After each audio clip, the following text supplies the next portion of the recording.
శ్రీ గురుభ్యో నమ. భక్తి దర్శనం ఛానల్ ప్రేక్షకులకి నమస్కారం.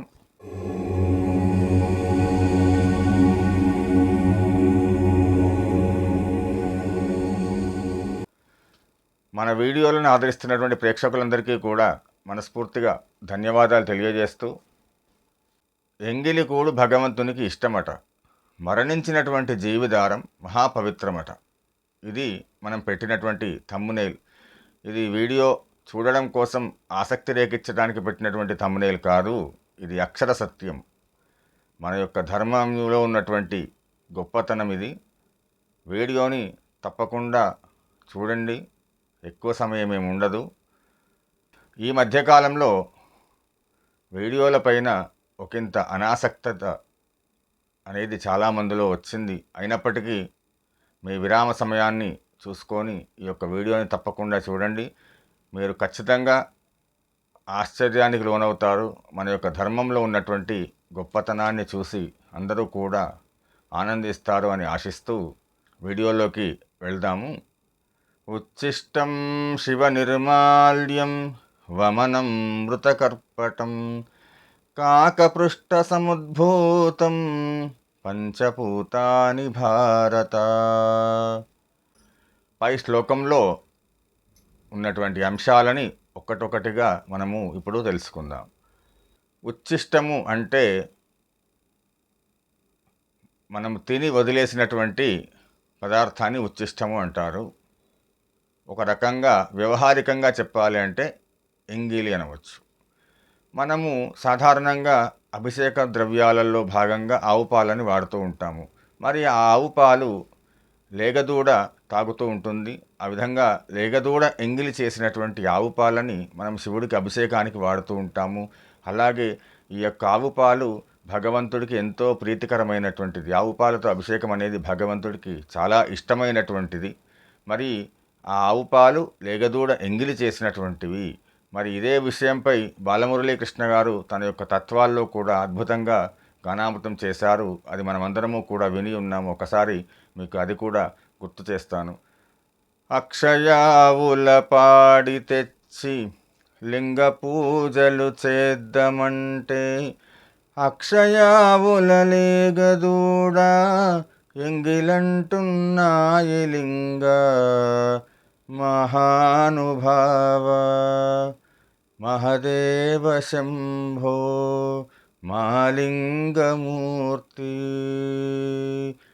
ఏమీ సేతురాలింగ ఏమీ సేతుర.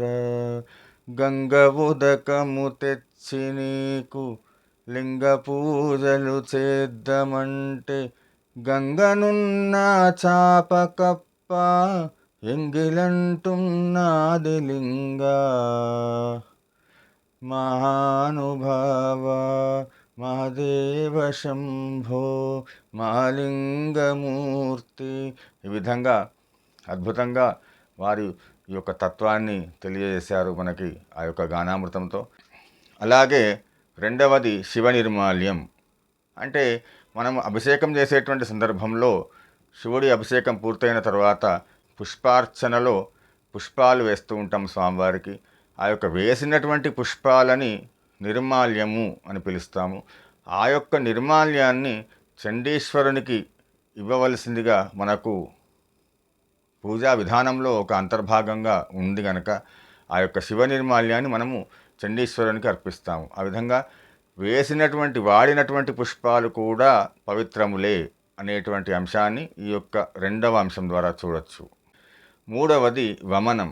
వమనము అంటే వాంతి చేసుకోవడం. వాంతి చేసినటువంటిది ఎలా పవిత్రమైంది అంటే మనకందరికీ తెలుసు, తుమ్మెదలు పుష్పాల నుండి మకరందాన్ని అంటే తేనెను గ్రహిస్తాయి. ఆ యొక్క గ్రహించినటువంటి తేనెను చెట్లపైన తన నోటి ద్వారా వదిలి దాన్ని రక్షించుకుంటుంది. ఆ యొక్క తేనెను మనము తీసుకొని తేనెను కూడా అభిషేకంలో పంచామృతాలలో ఒకటిగా మనం ఉపయోగిస్తూ ఉంటాం. ఎలాగైతే ఆవు పాలు, పెరుగు, తేనె, నెయ్యి, శర్కర ఇవి మనకు పంచామృతాలుగా ఉన్నాయో అందులో తేనెను కూడా ఒక భాగంగా అభిషేకంలో ఒక ద్రవ్యంగా ఉపయోగిస్తూ ఉంటాము. అది భగవంతుడికి ఎంతో ప్రీతికరమైంది.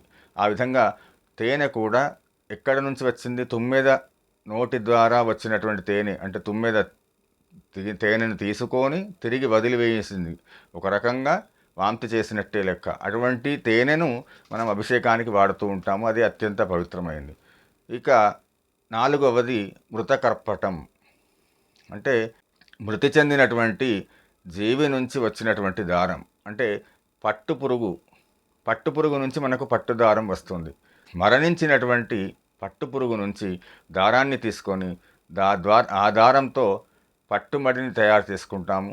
ఆ యొక్క పట్టుమడిని మనము కేవలము పూజల కోసమే వినియోగిస్తూ ఉంటాము.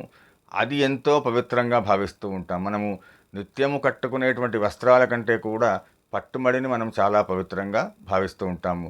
కానీ మరి పట్టుమడి ఎక్కడ నుంచి వచ్చింది? ఆ యొక్క పట్టుదారం అంటే మృతి చెందినటువంటి జీవి నుంచి వచ్చింది. ఎంత అద్భుతమో చూడండి. అలాగే కాకపృష్ఠ సముద్భూతం, అంటే కాకులు తిని వదిలేసినటువంటి గింజలతో మనకు తెలుసు రావి చెట్టు మొలుస్తుంది అని. ఆ యొక్క రావి చెట్టుని మనము సాక్షాత్తు నారాయణ స్వరూపంగా అశ్వత్థ వృక్షం అనే పేరు మీద పూజిస్తూ ఉంటాము. ఈ విధంగా వివిధ అంశాలు ఇప్పుడు మనం చూసాము. ఎంగిలి పాలను అభిషేకానికి పవిత్రంగా పూజిస్తాము. అలాగే తేనెను అభిషేకానికి ఉపయోగిస్తూ ఉంటాము. అలాగే మృతి చెందినటువంటి పట్టుపురుగు నుంచి ఆ యొక్క దారాన్ని తీసుకొని పట్టుమడిని తయారు చేసుకొని దానిని పూజలలో అంతర్భాగంగా వాడుతున్నాము. ఈ విధంగా ఎన్నో అద్భుతాలు మన ధర్మంలో ఉన్నాయి. అందులో ఒక ఉదాహరణ ఇది మాత్రమే. ఈ యొక్క ఉదాహరణ మన యొక్క ధర్మం యొక్క గొప్పతనాన్ని తెలియజేస్తుంది కదా. ఇలా మీరు మన యొక్క ధర్మాన్ని మనం ఆచరిస్తూ ఎదుటివారికి చెప్పేటువంటి సందర్భంలో ఇటువంటి గొప్పతనానికి ఇటువంటి ఉదాహరణలు మన ధర్మంలో ఉన్నాయని చెప్పడం ద్వారా మన యొక్క ధర్మాన్ని మనం అందరము కూడా అందరికీ తెలియజెప్పి దాన్ని ఇంకా ముందుకు తీసుకువెళ్ళవచ్చు అనే ఒక ఆలోచనతో ఈ వీడియోని చేయడం జరుగుతుంది. వీడియో నచ్చితే లైక్ చేయండి, షేర్ చేయండి, మీ అభిప్రాయాన్ని కామెంట్ రూపంలో తెలియజేయండి. మరిన్ని వీడియోల కోసం భక్తి దర్శనం ఛానల్ని సబ్స్క్రైబ్ చేసుకోగలరని ఆశిస్తూ నమస్కారం.